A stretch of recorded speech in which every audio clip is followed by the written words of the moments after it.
침례를 하고 그래요. 그래서 순복음교회 침례 성경 보면 침례로 돼 있어요. 순복음 침례, 침례교 침례도 침례교 성경도 침례로 돼 있고 우리 교회는 침례도 있고 세례왕은 천주교에서 만든 건데 편의상 너무 많은 수천 명 이렇게 하니까 침례를 받겠다고 한꺼번에 줄 수 없으니까 세례를 바꾼 모양입니다. 잘 모르겠어요. 그것은. 그런데 물은요, 물은 그게 뭘 의미하느냐 하면 우리가 더러운 물에 가서 안 받죠. 깨끗한 물에 가서 받아요.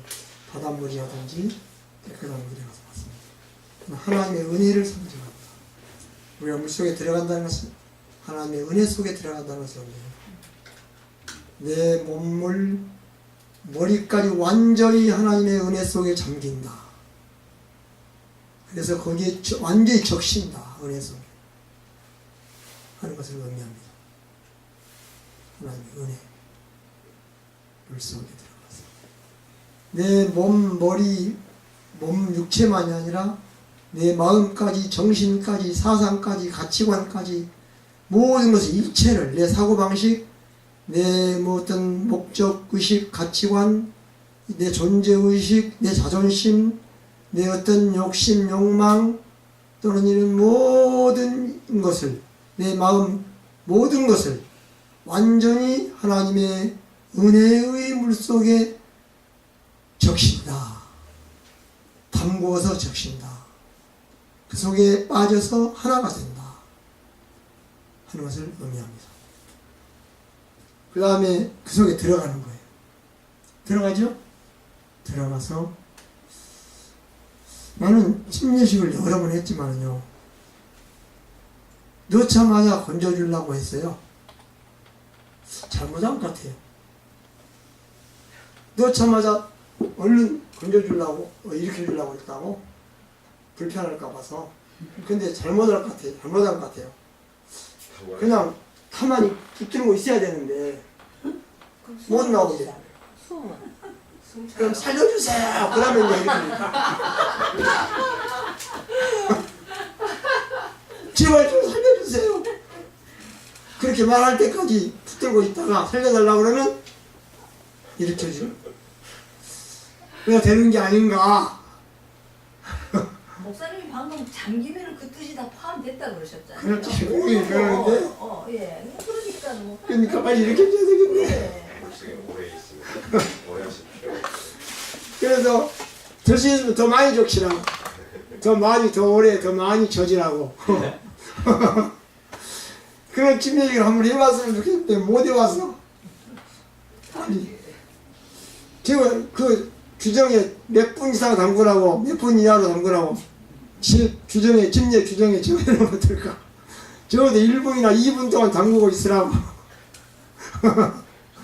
연합회에서 행정에 내가 동의해가지고 그 규정을 만들면 어떨까? 하여튼 그래요.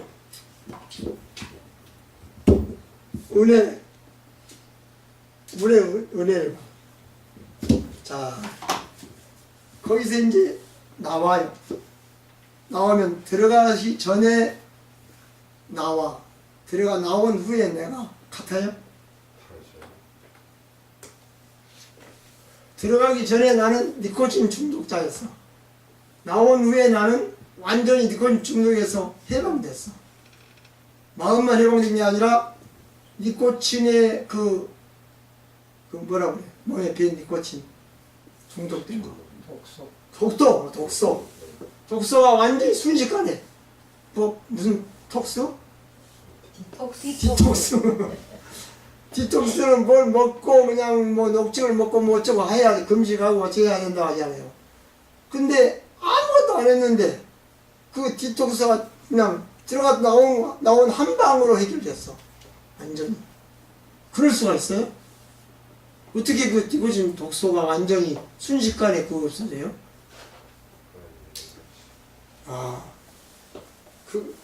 그것이 침례의 의미야. 완전히 침례는 형식인데 그 형식이 나를 바꾼 거야. 침례는 형식인데 형식이 나를 바꾼 거라. 형식이 내용을 바꾸는 것이 맞아요, 틀려요? 내용이 형식을 바꿔요? 형식이 내용을 바꿔요? 내용이 내용 형식을 바꿔요. 그러기도 해. 내용 형식을 바꾼다는 말이 더 근본적인 말 같아. 그러나 현실적으로는 형식이 내용을 바꿔. 형식이 내용을 바꾼다.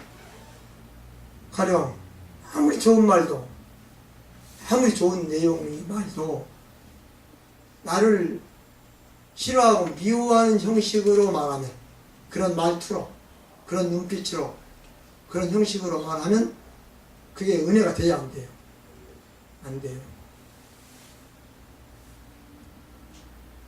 수박이 아무리 맛있어도 똥통 속에 넣었다가 꺼내놓으면 똥 묻은 수박. 비유를 하셔도 예? 그게 똥통 속에 담궜다가 나온 것은 형식이야. 수박 내용 그대로 있어. 근데 먹어야 안 먹어요. 내용도 빅스 다 중요해요.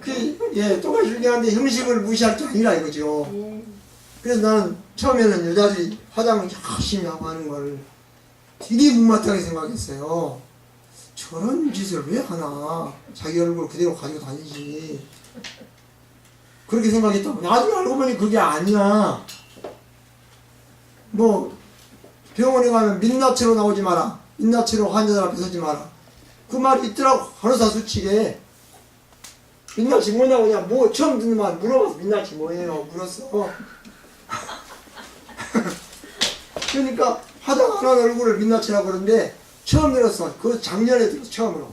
그 민자가 접두사로서 민소매. 민소매 소매가 없는 거거든요. 예. 민문이 의미가 없는 거거든요. 그런 용례가 있습니다. 예. 근데 이 형식이 없는 건, 아, 그때서야 내가 형식이라는 게 중요하구나. 이거 사단이요. 야, 너 하나님 아들 맞아? 이거 진짜 하나님 아들이면 이 돌로 똥 만들어봐. 그러면 내가 하나님 아들이라고 할게. 그렇게 말했죠. 그런 투로 말했죠. 그런데 제자가 와서, 예수님, 저는 주님께서 하나님 아들이신 줄 믿습니다. 그런데 정말 하나님 아들이시라면 돌로 떡 한번 만들어 보시면 어떨까요? 그렇게 하면 좋겠습니다.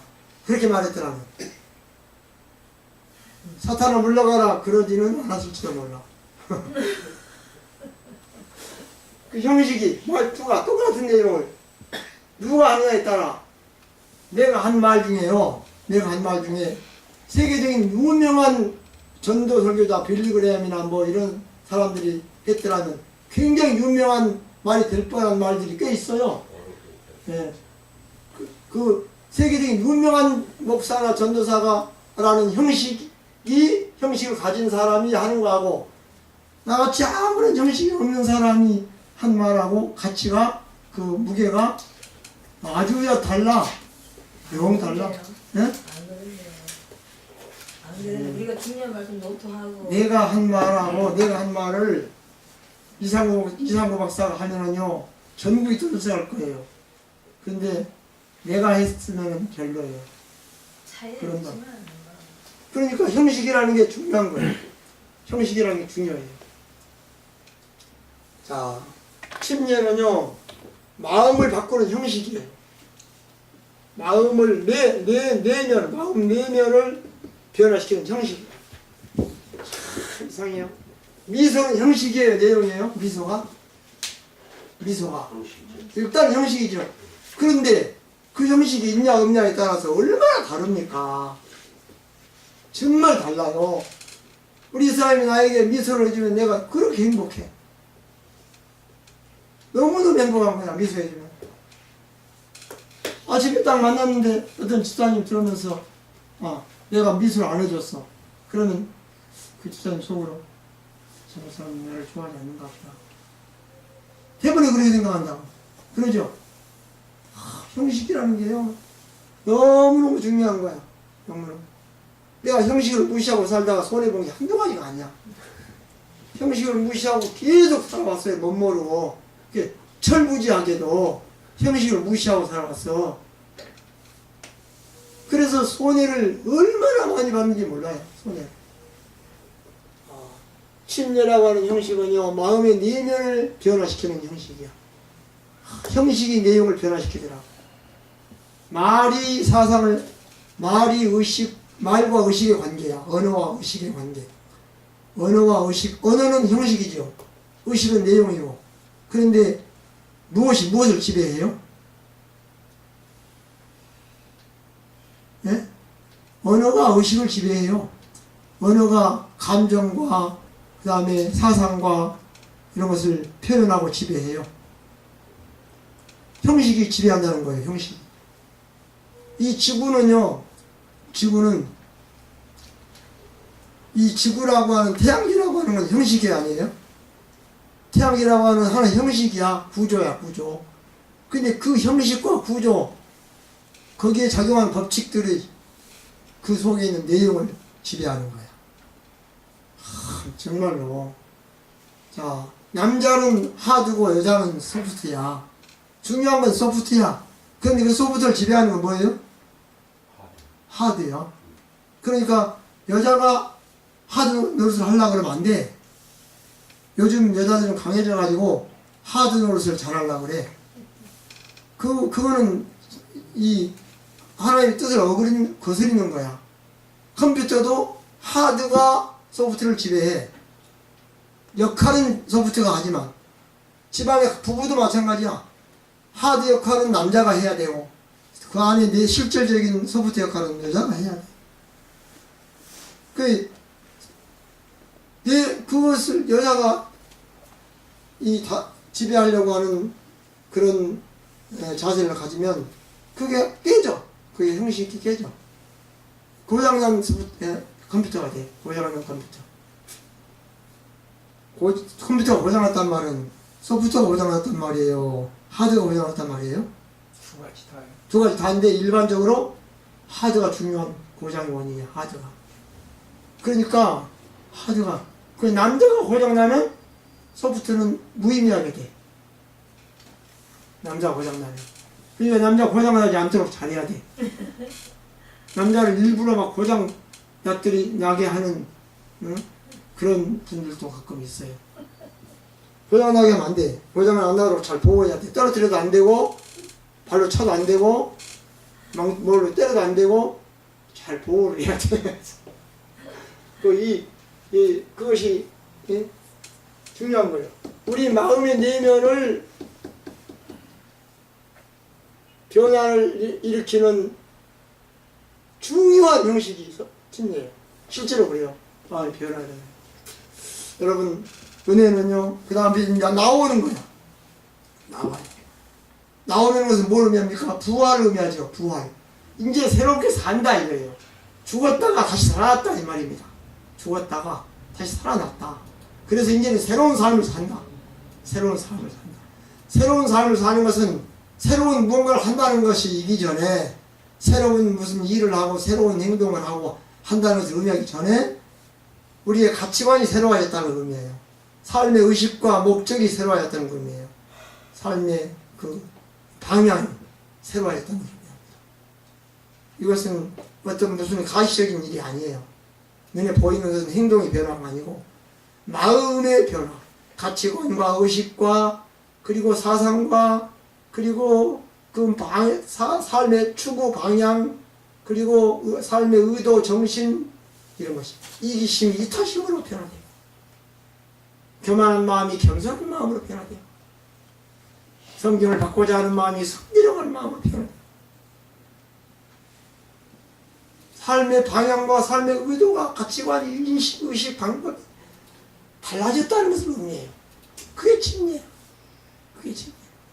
진리라고 하는 예시를 통해서 삽시간에 이런 일들이 일어나는 거예요. 그런 일들이 일어나도록 도와주시는 분이 누구예요? 성령이에요. 성령. 아주 중요합니다. 중요해요. 침례 억지로 받으면 뭐 했다고 그래요? 학교에서 선생님이 강제로 침례를 뭐 했다고 그래요? 목욕했다고 그래요. 목욕했다고. 근데 제가 시간이 많지만 기광재 목사라는 분이 계셔요. 영화원 뭐 했죠? 원장인가? 기광재 목사가 했죠. 그때 그 사람이 결혼하기 전에 청년이었을 때 철호동교회 내가 담임하고 있을 때 그때 거기 학생이었어. 청년이었어. 근데 내가 이야기를 들었어. 그게 철도고등학교를 나왔어. 철도고등학교 나오기 전에 어디 대전 36인가 어디 다녔어. 36 중학교만. 근데 중학교 선생님이 강제로 침례를 받으라고 명령을 해서 할수있 받았대요. 강제로. 아무 침례가 뭔지도 모르고 받았대요. 그게 받고 나서 졸업을 하고 그 다음에 철도고등학교를 간 다음부터 교회를 안 나왔어. 안 다녔어. 안 다니고 계속 철도 공부를 하다가 그 다음에 재미없거든. 철도 공부하는 게. 그러니까 목회를 하면 또 좀 재밌을 것 같다. 할 수 있는 것 지금 그것밖에 없다고 생각이 드니까 신학교를 갔어. 신학교를 가가지고 졸업하고는요 그 다음에 전사가 됐어. 근데 만일 그때 강제로 침례 안 받았으면 안 갔을 거예요? 안 갔을 거예요. 안 갔을 거예요. 안 받았어요. 안 갔을 거예요. 침례는 강제로라도 줘야 된다 하는 그 사례를 내가 봤어요. 우리 교회에서는 그렇게 안 하잖아 원래. 옛날 학교에서 그랬어. 학교에서. 자유의지로. 지금은 그만인데 옛날에 학교에서 거의 다 침례 받으라고 선생님이 강권하고 아니면 설득하고 아니 안 되면 강제로 하라고 해서 침례 받게 했어. 거의 다 받았어요. 하여튼 그러니까 그게요. 나는 우리 아이들이 4명인데 한 명이라도 나 침례 안 받을래요. 이런 사람 있을까 봐서 조마조마했어요. 그럼 아버지가 강제로 받으라 할 수도 없고 근데 침례 받으려고 그러더라. 예수가 사탄의 시험을 이기신 방법이 뭐예요? 하나님의 말씀으로 이기셨어요. 그리고 물러가라 하는 결정적인 명령으로 이기셨어요. 두 가지. 말씀으로. 근데 이 말씀으로 한 것은요, 사탄도 말씀으로 했어. 사탄이 시험도 뭘로 했어요? 말씀 인용해가지고 했어. 참 기가 막힌, 네? 정말로 쓸 수 없는 교활한 방법이야. 말씀으로 하여튼 이기셨어요. 사단이 예수님의 말씀으로 대응하시니까 그 다음에 사단도 말씀으로 다시 또 시험하더라고. 그러니까 사탕 좋아하는 애들은 뭘로 유혹해요? 사탕으로 유혹해요. 사탕으로 유혹한다고. 돈 좋아하는 사람은 뭘로 유혹해요? 돈으로 유혹해. 그럼 예수님이 말씀을 좋아하니까 사단도 말씀으로 유혹을 한 거예요. 교환한 방법이에요. 이기신 방법은 이것이었어요. 우리도 예수님의 방법으로 이길 수 있다는 것입니다. 우리도 무슨 일이 있으면 성경에 이런 말씀이 있다고 즉시 기억해야 합니다. 무슨 내가 지금 시험 받는다고 느낄 때는 언제나 예수님이 시험을 이기셨던 방법을 기억해야 돼요. 말씀으로 이겨야 되고 내 감정으로 이기려 하지 말고 또는 내 논쟁으로 이기려 하지 말고 내 논쟁이나 내 감정이나 내 어떤 이해관계로 이기려 하지 말고 합리나 논리로 이기려고 하지 말고 하나님 말씀으로 우리가 대처를 해야 된다. 그 다음에 또 경우에 따라서는 사탄아 물러가라. 심지어 베드로한테까지 예수님 그러셨어. 베드로가 예수님 십자가 지지 말라고 죽지 말으시라고 했을 때 예수님 뭐라고 그랬어요? 사탄아 물러가라 그랬어요. 베드로한테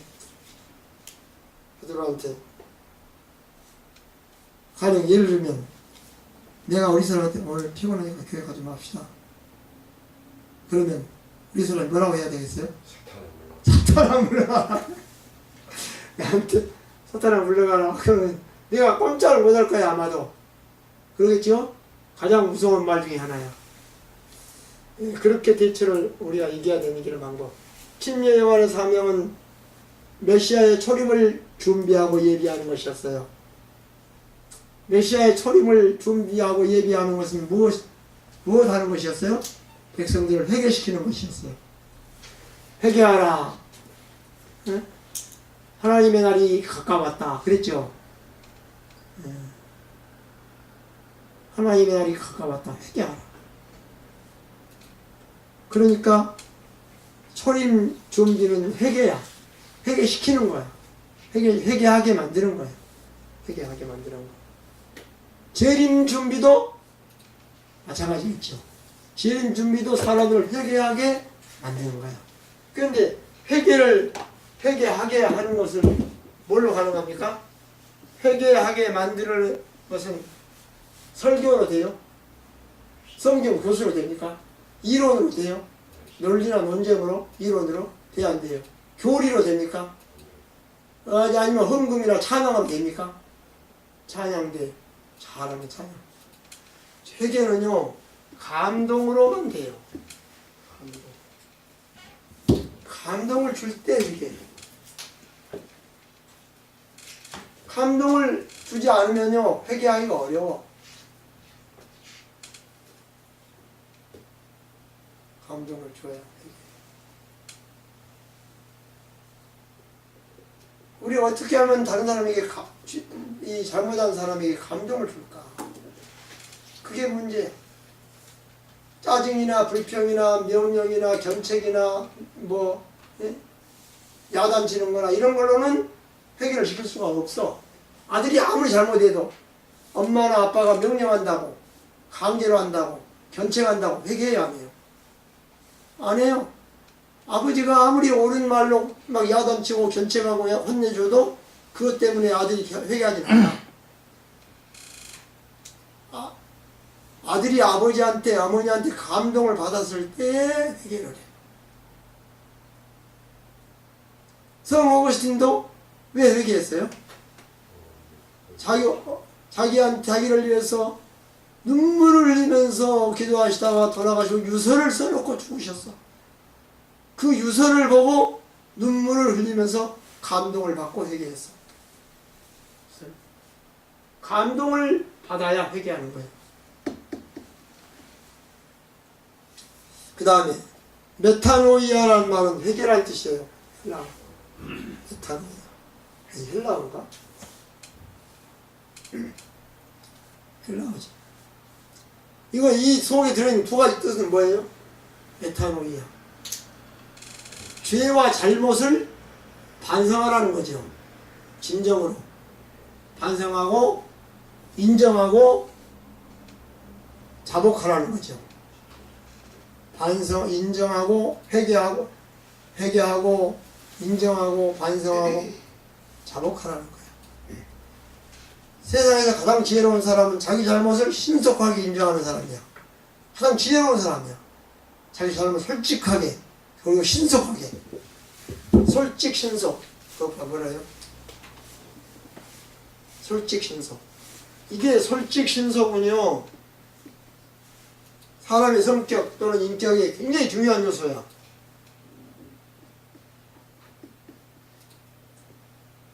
솔직을 영어로 뭐라 그래요? Honestly? 신속은? Speedily? Speedily?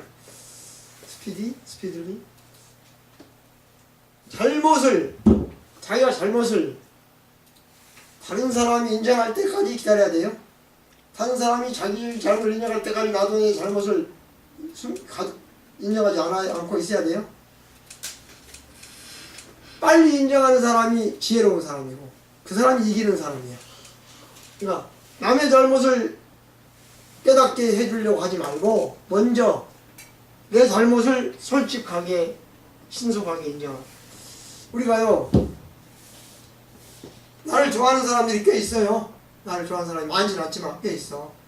근데 내가 나 같은 사람 왜 좋아하느냐고 물었어. 나 같은 사람 왜 좋아하느냐고. 그러니까 솔직하다는 거야.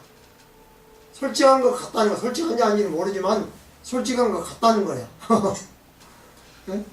뭐 잘못했습니다. 제가 잘못했습니다. 미안합니다. 이 말을 아주 빨리 하는 성격이 있어. 그러니까 그게 마음에 든다는 거야.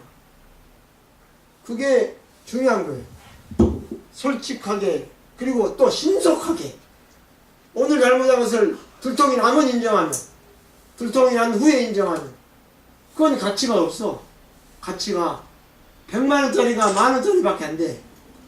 오늘 잘못한 것을 한 달 후에 인정하면 한 달 후에 인정하고 회개하면 그게 100만 원짜리가 10원짜리 회개가 돼. 그런데 즉시 하면 얼마짜리가 돼요? 100만 원짜리가 되는 거예요. 이게 회개의 값이야, 가격이야. 신속하게 하면 가치가 높아져. 솔직하게 하면 정말 높아져. 그러니까 이게 회개의 그 가치를 결정하는 거예요. 신속하게, 솔직하게. 변명하거나 숨기거나 반쯤 회개하거나 그러지 말고 반쯤 적당히 합리화시키면서 합리화가 시키려고 의도가 없이 그냥 가능하면 조금 과장해서 그게요. 그 다음에 회개의 의미는요, 행동의 변화가 아니야. 회개의 의미는 일단 무엇의 변화예요? 행동의 변화가 일어나기 전에 뭐 변화예요? 마음의 변화, 내면의 변화, 가치관의 변화예요. 생각의 변화, 의식의 변화, 사상의 변화예요. 삶의 방향, 목적의 변화예요. 완전히. 그 생각의 변화를 의미해요. 회개가. 생각의 변화. 아주 중요한 거죠. 아주 중요한 거예요. 잘못할 수 있어. 행동으로 잘못할 수 있어. 그런데 그것이 잘못이 고의적일 수도 있고 실수일 수도 있어. 그러죠? 행동은 잘못이나 죄일 수 있어. 근데 그것이 실수일 수 있다고. 남자가 바람 피우는 건 고의로 바람 피워요? 실수로 바람 피워요? 인정면이. 대개가. 고의겠죠. 고의도 있고 실수도 많아. 실수도 많대. 다 고의는 아니야. 고의도 있지만 실수로 유혹받아가지고 실수로 바람 피우는 경우도 꽤 많이 있어. 그런 그 실수를 고의로 오해하면 안 돼. 실수를 고의로 오해하면요, 잘 안 돼. 좋은 방법이 아니야. 은혜로운 방법이 아니야. 실수하셨구나. 실수를 실수라고 봐줄 수 있는 마음의 아량, 그것도 중요하다. 근데 하여튼 생각의 변화가 중요한 거예요. 생각의 변화. 행동의 변화는 가시적인 것이고 생각의 변화는 안 보이는 것이야. 중요한 것은 눈에 보이지 않는다. 누가 한 말이에요? 어린 왕자에 나온 말이야. 어린 왕자에. 중요한 것은 눈에 보이지 않는다. 그러니까 없다고 할 수 없죠. 그렇다고. 이게 지금 내가 오늘 중요한 이야기를 하려고 그래요. 지금 시간이 이게 더 중요한데. 이건 먼저 할걸. 자, 오늘 여기까지 이걸 했으니까 이 닦고요. 이 닦고 이것만 하겠습니다. 잘못은 빨리 인정할수록, 솔직하게 인정할수록 가치가 있다는 거죠. 누가복음 2장 49절 보면은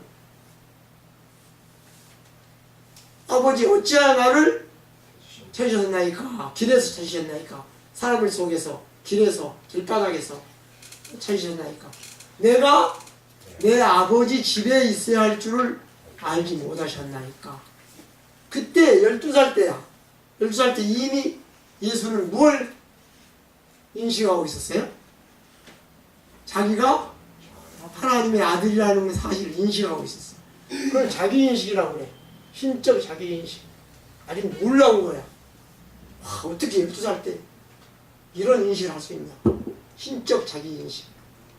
예수는 이게 만일에 허구고 거짓말이고 소설이고 동화라면 뭐 별거 아니겠지만 진짜 사실이라면 예수는 하나님 아들인 것이 분명해요.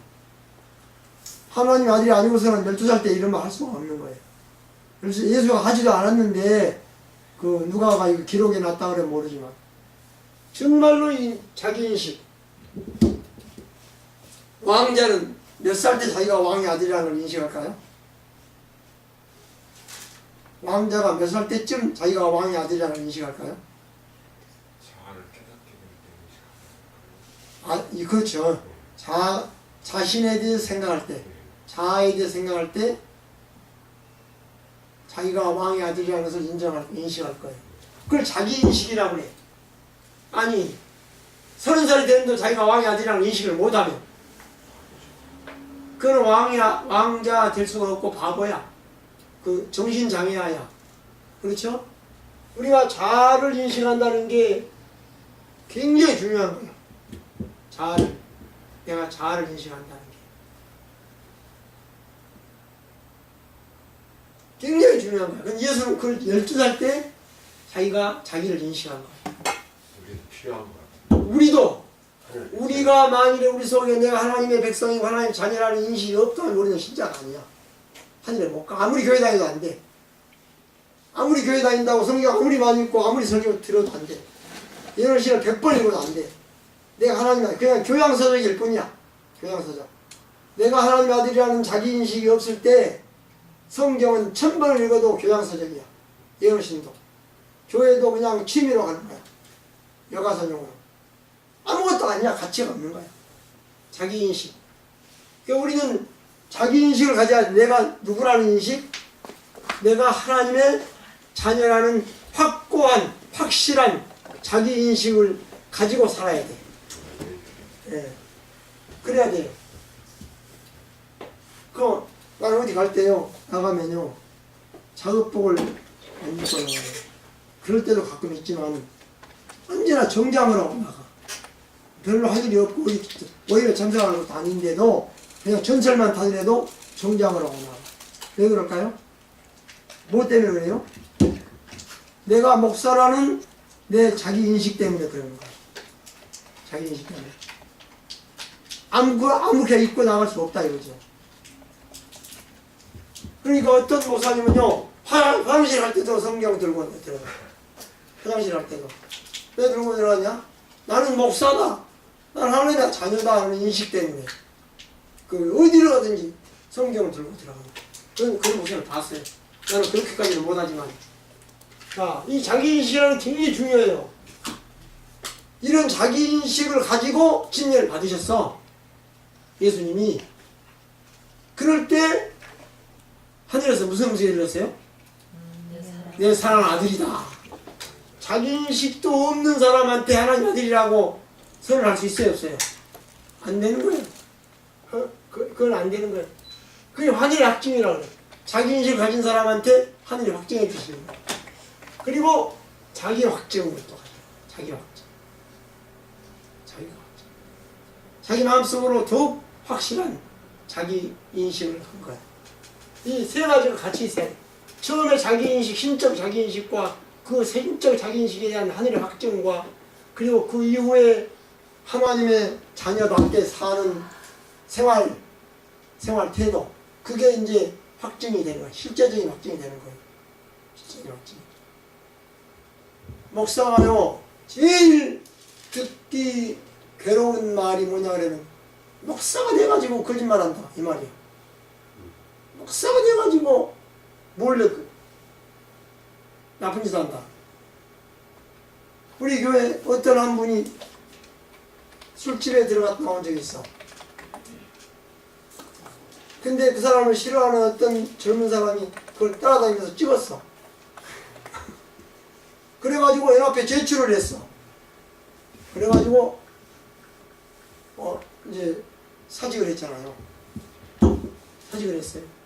목사니까 내가 이걸 해도 된다, 안 해야 된다는 걸, 이걸 알겠죠? 그걸 자기 확증이라고 그래. 자기 확증. 네가 만일 하나님의 아들이거든 이란 말을 사단이 몇 번 했어요? 3번 했죠? 이 말 속에는 뭐가 들어있어요? 네 하나님의 아들이 아니지. 진짜야? 정말로? 아들이야? 정말로 아들이라면 증거를 해가 증거를 네가 괜히 지금 그런 거 아니야. 아니요. 여기 누가 내가 하나님의 아들이라고 재림예수라고 하고 다니면 하나님이 나를 뭐라고 미쳤다고 그래. 미쳤다고. 근데 사단이 와서 예수에게 한 말이야. 네가 진짜 하나님 아들이 맞아? 네 진짜야? 만일 정말로 하나님 아들이거든 증거를 해봐. 돌로 떡 만들어봐. 그랬다고. 이게요, 사탄의 의도가 완전히 예수를 경멸하고 그 다음에 예수를 완전히 짓밟으려고 하는 의도가 들어있는 거예요. 또 뭐라 그랬어요? 뛰어내려봐? 그렇죠? 이쪽에 뛰어내려봐? 그럼 천사가 맞춰줄 거야? 진짜면 진짜 아들이 맞춰줄 거야? 그랬다고. 야, 그런 모독적인 말을 들으면서 예수님이 뭐라고 했어요?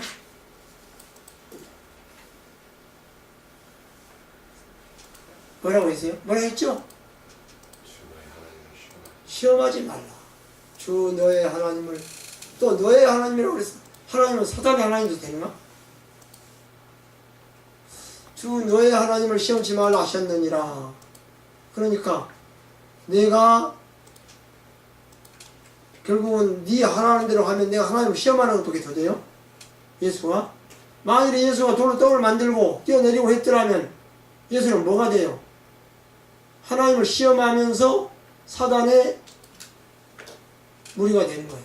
사단에게 한 편이 되는 거예요. 사단이 하나님대로 지배를 받는. 지금 아주 교묘한 술수가 들어있는 거예요. 그러니까 이제는 자기 인식을 파괴하는 의도야. 예수가 자기가 하나님의 아들이라고 인식하고 있는데 이 자기 인식을 파괴시키기 위해서, 불신에 빠뜨리기 위해서, 자기가 하나님의 아들이라고 하는 자기 인식을 의심하게 만들기 위해서, 자기 의심, 이 자기 인식을 파괴시키려고 하는 교묘한 질문이야. 아주 무서운 질문이에요. 그런 의도가 들어있어요. 중요한 거죠.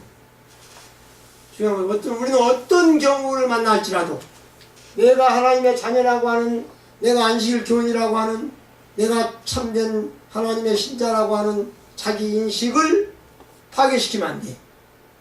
그걸 내 스스로 짓밟으면 안 돼. 그러면 끝이야.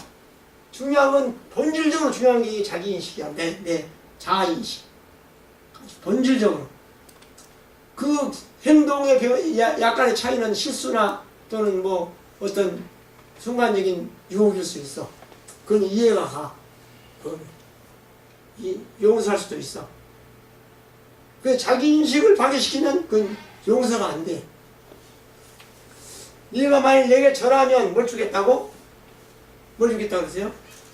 뭘 주겠다고 그랬어?